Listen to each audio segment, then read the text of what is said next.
તો જય મહારાજ મિત્રો, તો અમે અત્યારે આવ્યા છે અહીંયા કમળા ચોકડી પર. અહીંયા દેશી ઘાણાથી કચરિયું અહીં નીકળી રહ્યું છે. પણ પહેલાંના જમાનામાં જે ઘાણું હતું એની જોડે બળદને બાંધી દેતા હતા, બળદને આખે પાટા બાંધી દીધા હતા અને પછી એને ગોર ગોર આવી રીતના ઘાણાની ચોપેર કચરિયું શિયાળીની અંદર નીકાળવામાં આવતું હતું. અત્યારે મિત્રો આધુનિક યુગ આવી ગયો છે.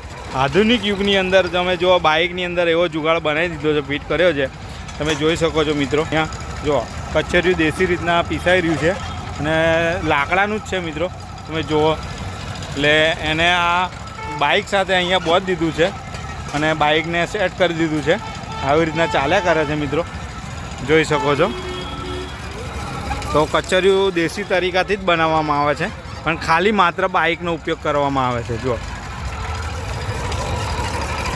બાઇક ચાલુ રહે છે મિત્રો.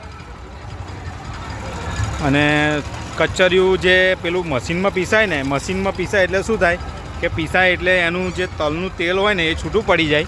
અને આની અંદર એટલું સારું કહેવાય કે એનું તેલ પણ અંદર જળવાઈ રહે અને કચરિયું પણ જળવાઈ રહે. એટલું સરસ અહીંના લાકડા પર જોરદાર મસ્ત પીસાઈ રહ્યું છે મિત્રો.